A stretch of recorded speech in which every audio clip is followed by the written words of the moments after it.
little boxes are, Steph, so you can wave at the people who are streaming. How y'all doing? Thank you very much. Okay, I apologize. I didn't know y'all couldn't hear. I thought this is really unusual considering it's Victory Monday and everything. There we go. Okay, I want to go back to yesterday for a minute, maybe more than a minute. How hard is it to play in a game where you're that dominant? You've had a few this year. It's not hard.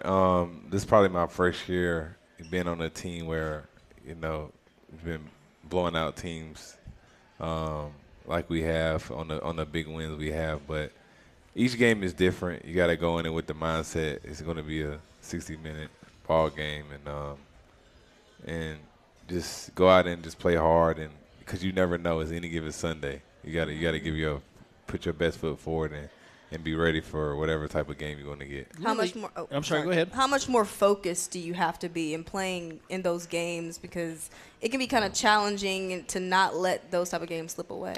Yeah, you got to focus, because I just have that mindset, like, it starts over every week. No matter who you playing, they in the league for a reason. You got to go out and bring your A game each week, and I think you have to take that mindset if you want to get to where you want to go. So I hope I'm not overstating, but I think where Stephon Gilmore wants to go eventually is Canton, Ohio. Sure. I'm not wrong about that, am I? You're not wrong. Okay. Yeah. So let's talk about the career that you have built that allows you to think that dream. All-American in college. Drafted by Buffalo, and when you were drafted by Buffalo, did you think that's it? I'm in Buffalo forever, and I'll have a great career in Buffalo? I was just young. I was 21 years old, just never been to Buffalo, New York.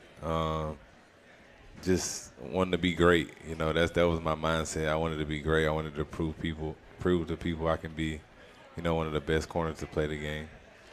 And you were there for 4 years, right? Five years. Yeah. And then they didn't sign you after the 5th year. Yeah, they hired a new coach and signed a 5-year deal in New England. That turned out to be a good move for you. Yeah, it was great. Just going somewhere where they was winning already. Had opportunity to, play on a lot of national games, big games.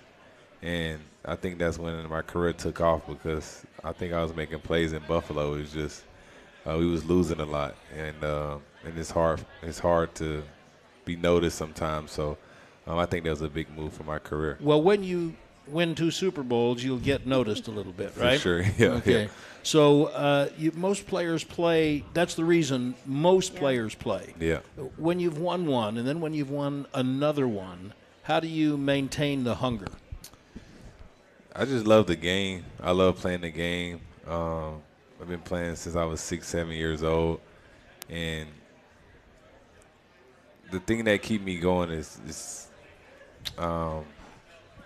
say if I don't do well, just learning from it and doing well the next time, resetting each play. It's different challenges each week, so I just love it. My son into the game now. He give me extra motivation now, and he walk around with his gloves on, his sleeves on.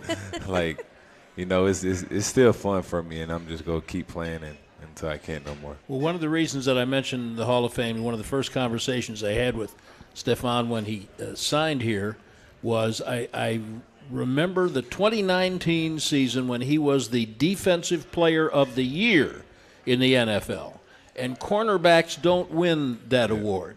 And I'll remember the game the Cowboys lost to New England in New England that year, and everyone said he was having a great year, and the Cowboys went up there and I said, wow, he really is that good. I mean, you have to see him in person almost to really appreciate it. Yeah. And that is an unusual accomplishment for a cornerback. Mm-hmm.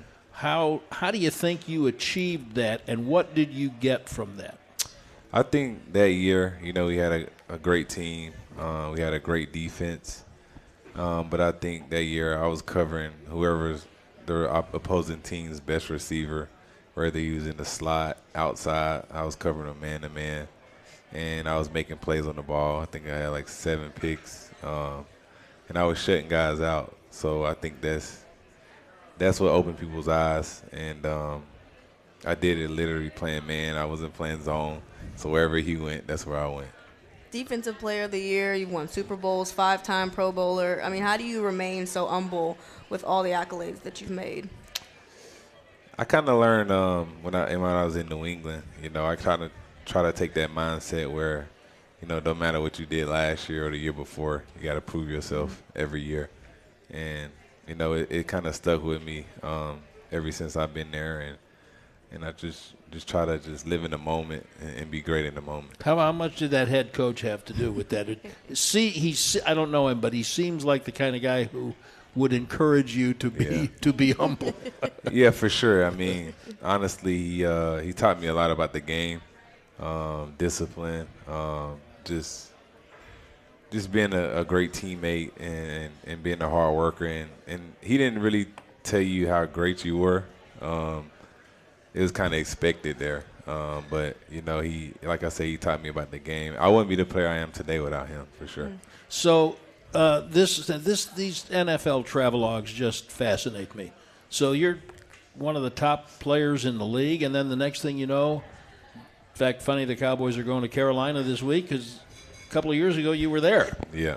And then you were in Indianapolis, and the Cowboys traded with the Colts to bring you here, and I'll bet that 90% of the people who identified themselves as NFL fans would not be able to say that you played for the Panthers or the Colts. Yeah, that was so when I left New England, it was tough. I tore my quad my 5th year and came back on PUP. I wasn't fully healthy then, and I think that was a tough part of my career, but, you know, I kept working. Indy gave me a shot. Was able to go up there and prove myself again, and talked to Indy at the end of the season, and it was best for both of us to, you know, I wanted to come here, you know, because I know what type of team they had last year. I know where they was trying to go, and I wanted to bring someone like myself to help the team. Did you know Dan Quinn? I knew Dan Quinn. I knew he coached in Super Bowls. He always had great defense. So I wanted to suit up with these guys, all the great players on the team. So who wouldn't want to come to the Dallas? So. You knew him personally, or you knew of him? You can applaud that if you Yeah, want. wait. Sorry. He just gave you a cookie. Go ahead and enjoy it, for crying out loud. Sorry, I go ahead. was asking, you knew him personally, or you just knew of him? I didn't know him personally. I knew of him. Okay. But Gus Bradley was my defensive coordinator in Indy, and talked highly of him. And, you know, I was excited, you know, to play along with Trey, Micah, the defense we have, Donon now, Bland, happy on the team with him. All the players on that team, you know, CD, Dak, you know, TP, all these great players. So I was just wanted to bring myself in and help this team win. When you got the call saying that you were coming to the Dallas Cowboys franchise, what was your first initial reaction?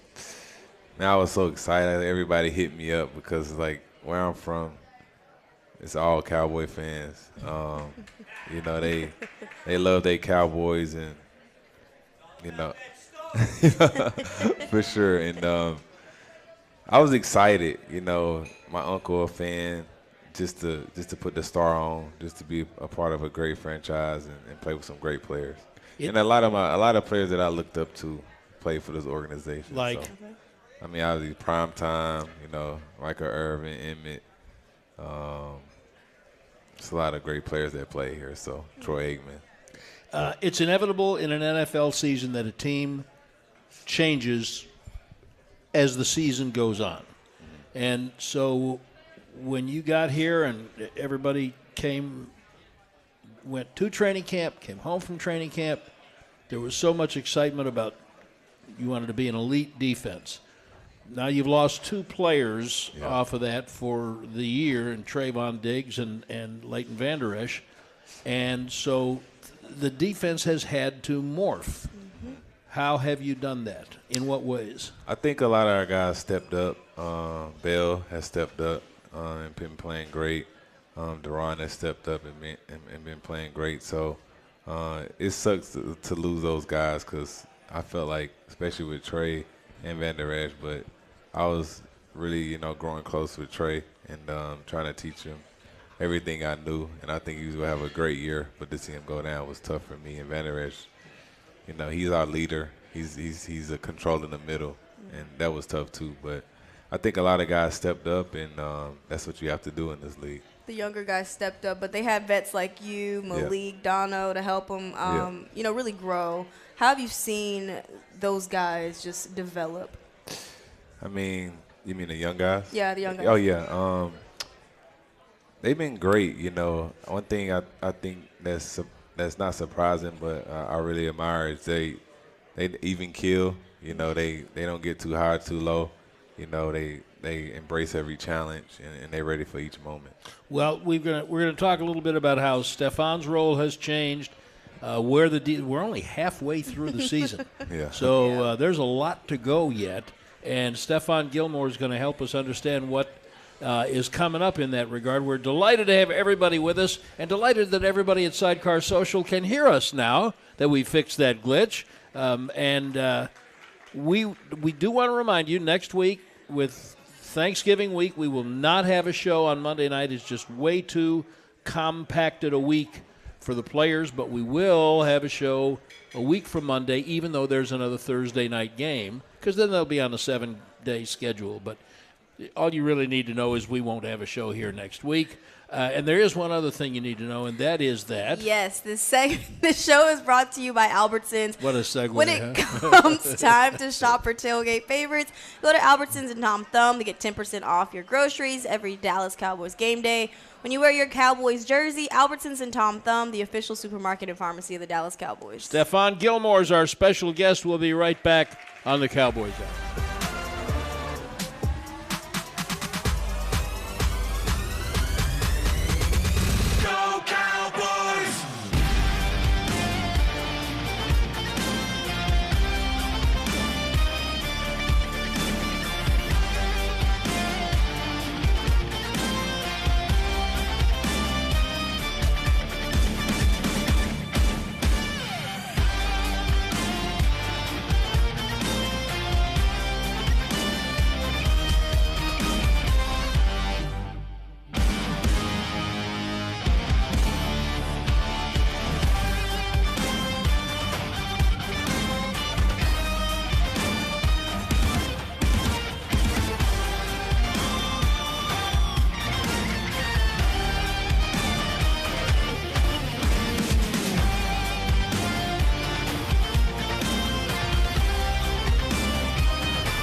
to the Miller Lite Cowboys Hour, supported by Albertsons. And welcome back. We are at Sidecar Social in the Star District in Frisco on Victory Monday. There we go. It's amazing what happens when the audience can hear, isn't it? It's just absolutely shocking. We're delighted to have everybody with us, especially happy to have Stephon Gilmore, the Cowboys' outstanding cornerback, our guest this evening. And later in the show, as we usually do, we'll give you an opportunity to ask questions of Stephon. How would you if you were a scout, how would you compare the 2023 Stephon Gilmore to the 2019 Player of the Year? Way smarter.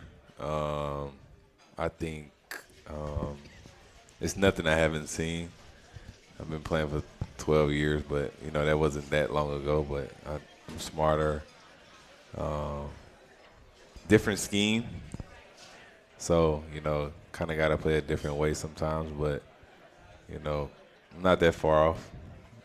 But, I'm just having fun playing, it's around different guys, just enjoying it. You don't sound like anybody who's ready to quit playing football anymore. Nah, I still love it. I mean, even though it's year 12, I'm still moving around pretty good, so I'm enjoying it. Did you have a sense, as you looked at the roster, you knew how young the other cornerbacks were here, so it's probably not a surprise to you, but did you have a sense of the extent to which you would be viewed as a mentor and have an opportunity to help guys like not just Donon Bland, but even Trayvon kind of understand how to play the pro game? Yeah, for sure. I mean, when I first came in, DQ was, he was like, can you get Trey to, follow you and do your warm-up? Because I got a whole process before practice, before games, and just trying to teach, like DB, the same thing, just how to be a pro, how to study the game. Because it's different. I mean, not saying we have great coaches, but it's different when they're coming from someone that's in your shoes, that's been there, that see what you see. So it's fun doing it because I see those guys like I see myself when I was younger. So anything I can do to help them be a great player, I do that. Can you share what that process is? Yep. Your pregame process? It's a lot. We got plenty of time. And a hungry audience. I think just like my pregame prep before practice, my exercises I do, warm up, stretch, hot tub, and little exercises I do, my band work, just to get ready for practice, to make sure I'm warm, make sure I'm flexible, and things like that. Because to play this game 12 years, you got to be doing something right. You got to take care of your body. You got to do the little things to help you be a great player. Have you kept the same pre-practice ritual since you started? It changed when you were younger. When I was younger, you just kind of learn, and that's why, that I'm older, I try to get like younger guys to actually do the little things it takes so they can play a long time in this league and be a great player. You talk about how you've gotten smarter over the years. What's some piece of advice that you've given some of the younger guys? I think one thing I tell them is, enjoy every moment because, you never know when it's going to be your last. And I just think it's never going to be easy. You gotta it's not all peaches and cream. You got to work hard every day. You got to prove yourself every week. And if you don't do good, you gotta have that same confidence going into the next week. And I just try to, preach that to the guys that just keep believing in themselves, no matter what. Because you go hit adversity, it's going to be how you respond.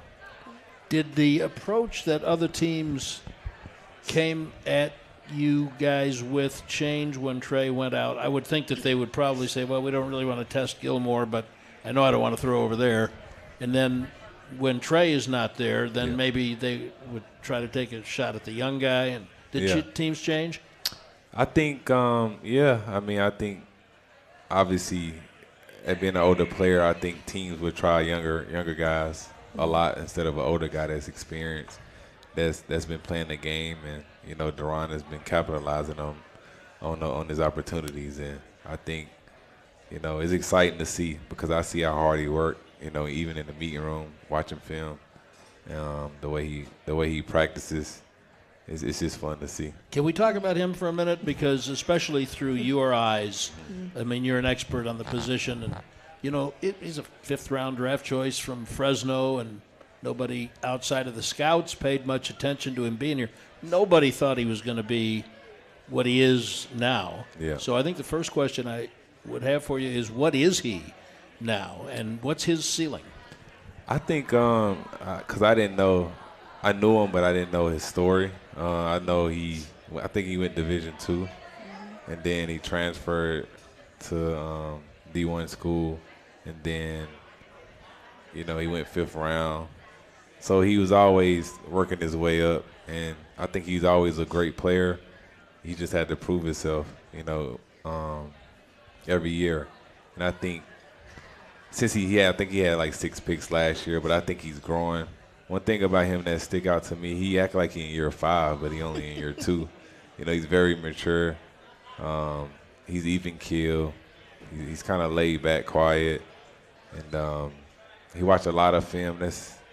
He studied the game. He wanted to be great. He enjoyed it, and he just got a knack for the ball. That's one thing that you can't take away from him. I mean, he had 6 picks last year and 5 this year. That's a lot. He keep that going. He gonna be in the 50s probably. What's his ceiling? I think he can be as good as he want to be. He's just got to stay hungry. That's the thing. He got to stay hungry, and I think he will, just off his personality, just the way he carries himself. I think he'll always stay hungry, but I think he can be one of the top corners in the league, if not the best. If he keep working. Oh, wow. How is it, I guess, for Al Harris, a guy that's developed guys like Donon, you now that you're here for the Dallas Cowboys? What's it like learning from a guy like Al Harris? I mean, Al is great. Growing up as a kid, I used to watch Al. I was going to say, did you remember watching him play? Yeah, I used to watch Al Harris, Charles Woodson, those guys. And one thing about Al that stuck, he was a press corner. He liked to get physical with guys. And even my dad, my uncle used to send me, we used to watch like him on YouTube training and stuff like that. So he played the game. He's helped me out a lot even in year 12. He teaching guys the right way to play the game, and the right way to actually cover. Without the scheme in it, he's teaching you how to really cover guys, really how to break down guys, and he's teaching them the right way. And I'm so happy that people like Donon Bland and Trayvon and guys like that really get to learn from someone like him. I want to talk a little bit about your style. I think when you were winning Player of the Year, you're a complete corner. You're not the biggest corner, but you were a complete player. Yeah. When the Cowboys traded for you, I went and looked up some clips. Guy's had a leg injury, and he's a little older. Let's see what he's got. The thing that really caught my attention, and this was of you last year, is how physical you were. Yeah. All right, maybe he's not going to have 7 picks or 10 picks, but, man, he sticks his nose in everywhere. Yeah. Where did you learn that, and is it hard to maintain that play style? It's not hard. I just try to play the game the right way. I respect the game a lot, and I try to play it the right way. And I think I'm a bigger corner. I try to play physical, try to use my length, and whether that's tackling, making plays on the ball. I try to do as much as I can to maximize my potential. Well, you're doing it. Yeah. I'd say you've done it, and you're still doing it. And we're going to talk when we come back. We're going to talk a little bit about what Stephon sees as the second half playing out, the second half of the season for the Cowboys. Just delighted to have Stephon Gilmore on this football team and with us tonight at Sidecar Social on the Cowboys Hour.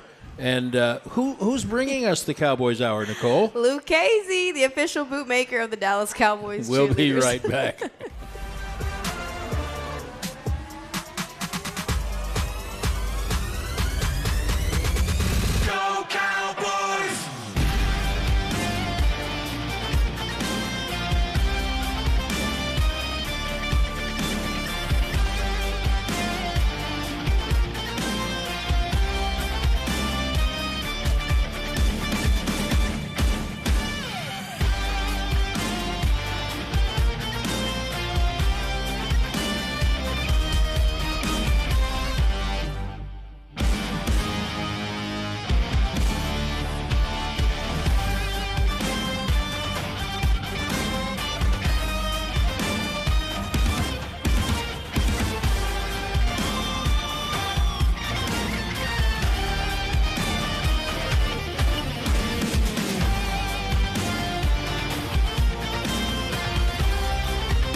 To the Miller Lite Cowboys Hour, supported by Albertsons.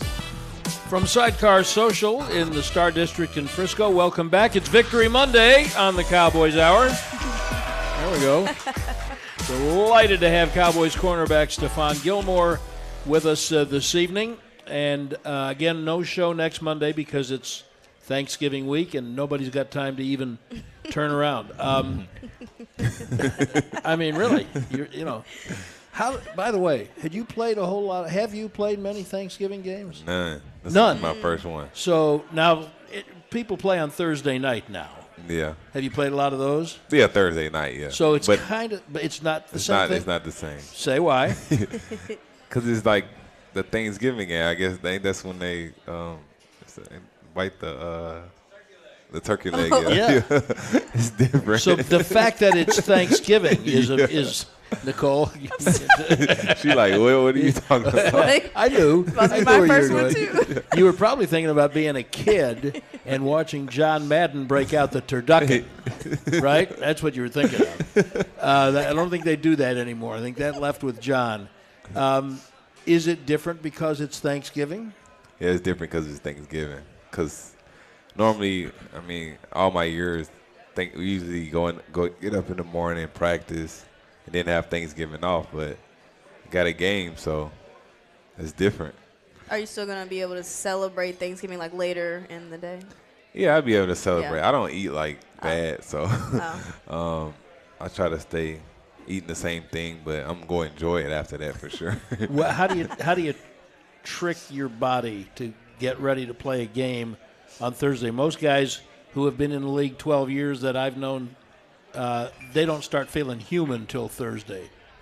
Yeah, it's tough. It's tough to get ready for Thursday night games because, you know, you put so much work in on Sunday and you just starting to feel right on Thursday. But I take care of my body a lot. I probably double up that week a couple times. And What double up on what? Massages, cold tub, hot tub. I probably game on Sunday, probably get maybe 3-4, get a massage every day just to get ready for the game. Are you mentally prepared for that quick turnaround this Sunday, playing the Panthers next Thursday? Yeah, I'll be prepared, but I try to take it a day at a time, Yeah. a game at a time, and then, you know, attack those things when they come. So it's going to be a challenge, but, you know, that's why you play the game. Let's pull back the lens a little bit and take a longer view at the second half of the season. As I mentioned, when you came out of training camp before Trayvon and Leighton were injured, a lot of your teammates were talking about being an elite defense, whatever that means. It's hard to be as elite without elite players. Now you had a half year. Everybody knows each other. What's the potential for the defense in the second half of the year? I think we got a lot of potential. I think we still growing. I think we getting better each week, and just by us playing with each other and getting used to each other and getting used to how guys like to play in certain situations. I think the sky's the limit. I just think we just got to keep working, you know, and the special teams that I've been on, you know, this time of the year to the end of the season, this is when you start, you know, making your strides, start playing good football, you know, start getting and showing people what type of team you want to be. Second most in the NFL since 2020 with, I think, 62 interceptions. How many more interceptions do you feel like this defense can pick? A lot. A lot. Yeah, a lot. I think DQ preaches us every week. You know, get the ball, you know, and everybody's fighting over the ball. You know, we competitive. We trying to see who getting the most plays and the most picks. So it's fun. Okay. Are you a talkative player on the field? I'm not, because I think with my style of play, you got to kind of be focused. Some guys, I feel like over the years, talk because, you know, they had a different style of play. But with mine, I just think, you know, you make one mistake, you know, it can be a touchdown. So I just try to focus on each play and reset each play. Now, Donon Bland hardly says anything to anyone, so I Trayvon, on the other hand, has been known certainly in training camp to be engaged in competitive conversation. Yeah. Did you see that in him in the first couple of games before he got hurt? Trey, he's quiet off the field, but once he's on the field, he's fiery. I love it. He get me going, and I think he has that swag that you need that corner, and he can back it up. He has great ball skills, and I love the way he played. I mean, I knew he was great, being on other teams, but actually seeing him every day in person, the plays he can make is special. I asked Jake Ferguson this: what kind of spirit car that reminds him of himself? And he said a Honda Civic because it looks like nothing, but it really has a lot of durability. and so how would you describe yourself as a car?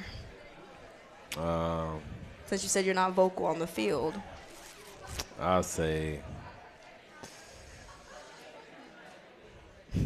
that's a tough one. That's like a modernization of the old. If you were a tree, what kind of tree would you be?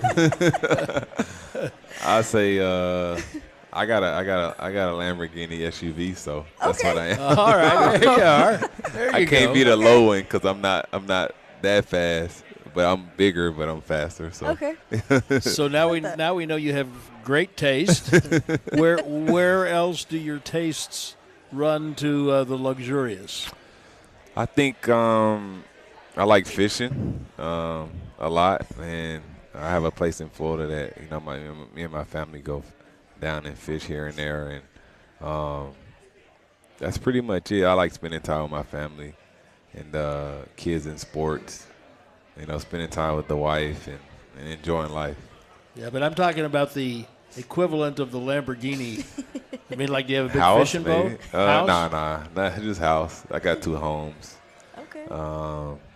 One here, one in Florida, and that's pretty much it. I got nice clothes maybe. Okay. Now, I don't have a boat. no boat? Too much maintenance. Oh, no big deal. Smart. Yeah. He's a smart man. How often do you get to visit your home in Florida? Say it again. How often do you get to visit your home in Florida? Anytime I have a break, I try to escape down there and go. It's like 30 minutes from Miami, near the water, and kids in sports, so it's always nice down there. So you can do whatever you need to do down there. Yeah. J-Ron Curse, I found out a couple of years, if in his first year here, considers himself the best dressed Oh my God. clothes horse on the team. I'm not gonna lie to you. I get in the locker room because I get to the games, before everybody, because I got a whole routine I gotta do. So I'm waiting on J-Ron to walk in. So does he think he's the best dressed, or do you think he might actually be? I think I got him a couple times, but I think consistently he does a good job. He will. But he wears some different stuff, though. I was just going to say, JK will push the envelope a little bit on what you would expect to see a very tall, muscular man wear. Yeah. What have you seen him wear that you would not be caught dead in? He's been fresh. He wore something one time that I was like, I can't do like the super big clothes yet because it's kind of coming back in style. But I don't know. I have to look at some pictures because he got a lot of different stuff. Do you have a favorite fashion designer? Me. Or like designer brand? I like more like I'll say like more vintage stuff. Okay. Not like designer, more like tees, vintage tees and stuff like that. So, not nothing crazy. I'm not like a big Gucci and all that fan. So, Pretty unique style. Yeah. I want to talk about the personality in the defensive room because there are some interesting ones. You've got such great experience and you don't strike me as trying to overpower anyone with what you know. Yeah. Talking real loud. There are some other guys, especially some other guys in the secondary, who do kind of like when they're in the room. Yeah. Let me just put it that way. But you have some real strong personalities on the defense. Obviously, DeMarcus Lawrence. Obviously, Micah. Not a lot of shrinking violets in there. Who would you say is the moral compass of the defense? That's a good question. Thank you.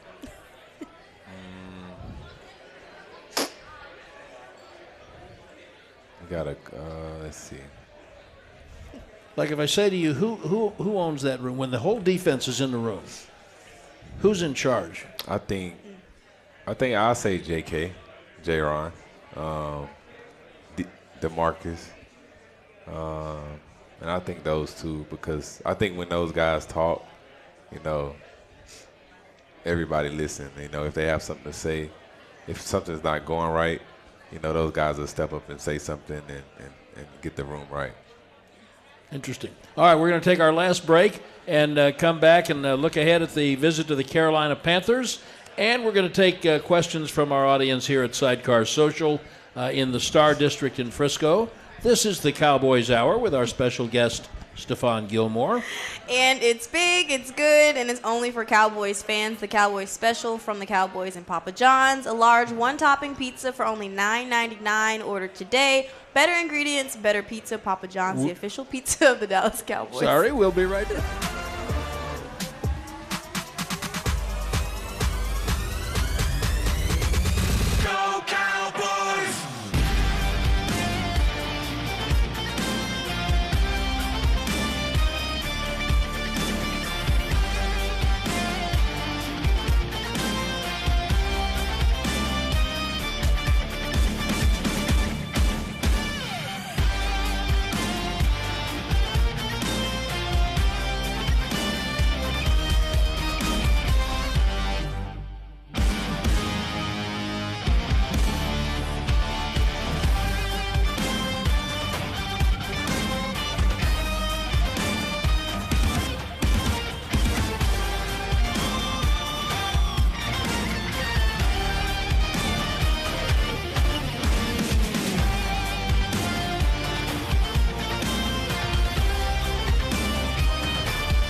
Miller Lite Cowboys Hour, supported by Albertsons.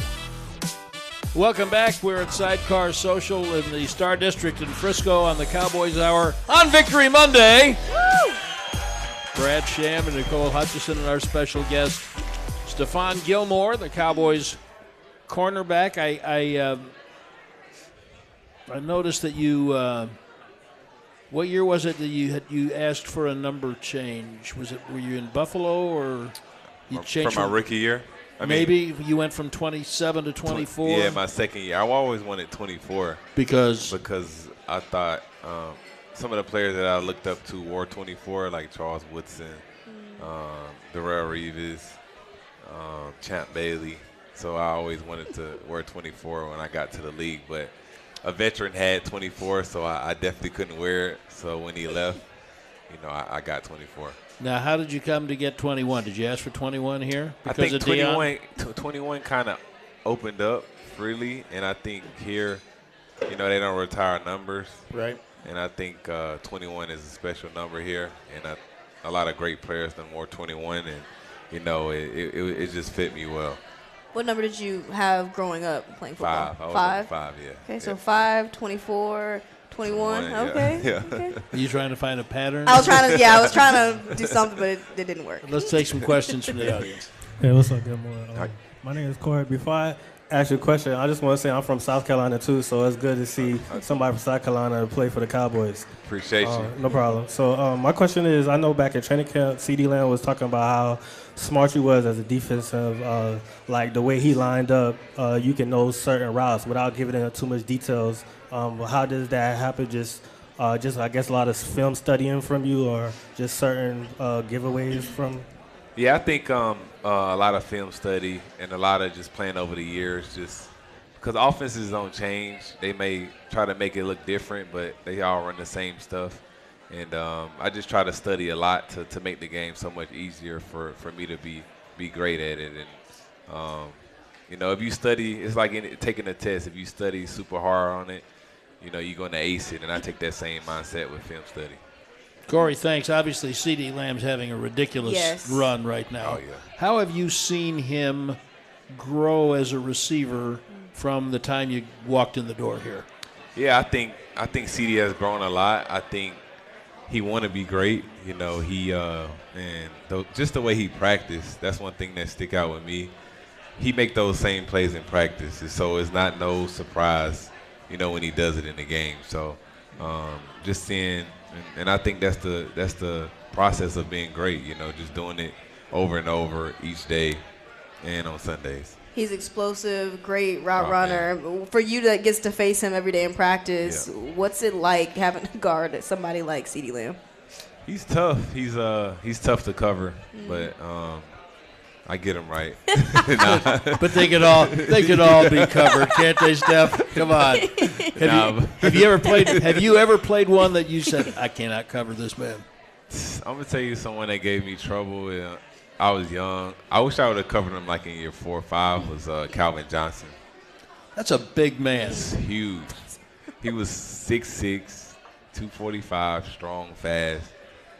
He was tough to cover. How would you have played him, even in year 4? I think I could have got him in year 4. But as a rookie, I covered him as a rookie. So he was like in year 7 or 8. So it was tough. You probably, first time you lined up against him in the line of scrimmage, just had to stand there and look at him for a minute. Then it's hot and he's gone, right? Holy cow.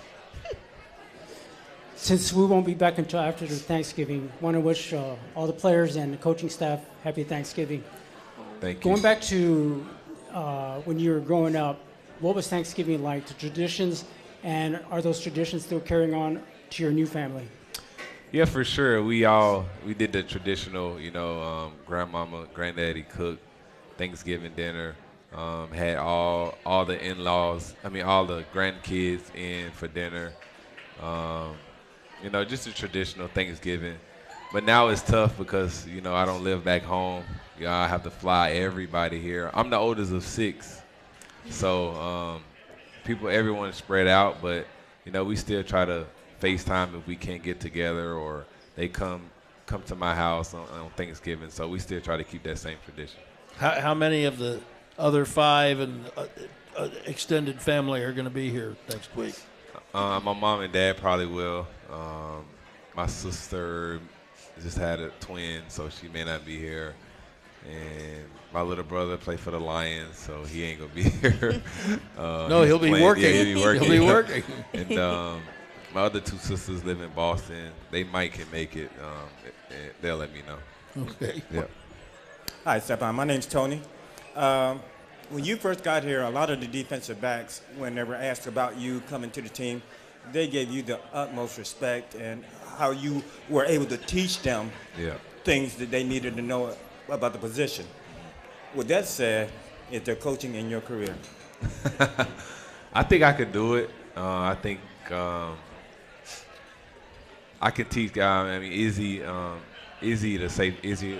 I don't even know how to say his name. It's Izzy on our team. Izzy is. Igbenogany. I don't want to say his name wrong. I'm That's like, my guy. He's a Izzy. Gamecock, but he always tell me like, "Bro, you need to coach. You so smart. You know, you teaching me every day." But I think I could do it. It's just, you know, when that time comes, you know, I just have to make that decision to do it. Appreciate you. You know how many hours those guys work? I know, that's the thing. Okay. I'll never forget when Drew Pearson finished playing, and he had to quit playing a little early because he had an automobile accident, had a ruptured spleen. Yeah. So Tom Landry said, come be an assistant coach. And Drew said yes, and he did it for a year till he found out how many hours they worked and how little money they made. He said, no, this is not for Drew. How about them Cowboys? Yeah. Yeah. So my question is, I'm Oscar Ramos. My question is, how do you feel about wearing that great number 21? It feels great, you know. Like I said, one of the players that I looked up to was Dion. You know, he wore it. And just seeing, I even go on like Getty Images and look at him wearing it. It's kind of crazy. I try to wear my socks the same. You know, it's a legendary number, and I try to wear it with pride. And you know, I'm excited that I got to, you know, step into wearing this legendary number. Appreciate you. Thank you for the question. Appreciate that. How do you keep from looking at this stage of the year, from looking ahead? How do you really just focus on the next game? Me, myself, because it's so you have to prove yourself, you know, every week. And like I said before, I just take that mindset, and you know, I want to be great in that moment. You know, I don't want to wait, because you know, nothing's promised, and you have to take care of business now to get to where you want to go. And if you don't do that, then you know, you're not guaranteed the future, so you got to handle business right now. When did the notion of being in the Hall of Fame first really kind of grab a piece of your brain? I think being in New England, talking to like one of my mentors, great friend of mine, Ty Law. You know, he's in the Hall of Fame. Yes, he is. Just seeing, you know, Bill let me, you know, fly to Canton to see him get inducted, and you know, I said I wanted to be that one day, and that was a big moment for myself, especially for just seeing him get inducted. And you know, I just told myself I want to be there one day. As a kid, you always envision growing up, I'm going to be successful. Do you ever envision that moment in Canton, Ohio? Nah, not growing up. Growing up, you just want to, you know, you just having fun. Yeah. Making plays, and you know, you don't really look at that moment until like I said, New England, just seeing it in person, seeing all the history, just seeing all the great players, you know, over the years, just getting honored for all the hard work they've done, and coaches. Did you go through the bus room? Yeah, I did. Seen a lot of those buses, and you know, it was great. You know, it's because without those guys, you know, it wouldn't be me. There wouldn't be the guys that's going to play the game in the future. You know, those guys paved the way. Well, frankly, I hope you get there, because I think you had that kind of career. But I'm really glad the Cowboys said, you know what, we need Stephon Gilmore. I'm glad you're here. I hope it lasts a while, and thank you so much for being with us tonight. Thank you. Stephon Gilmore, everybody. Happy Thanksgiving. And Nicole and I will see you a week from Monday when we come back to Sidecar Social on the Cowboys Hour. This has been a production of DallasCowboys.com and the Dallas Cowboys Football Club. How about this, Cowboys?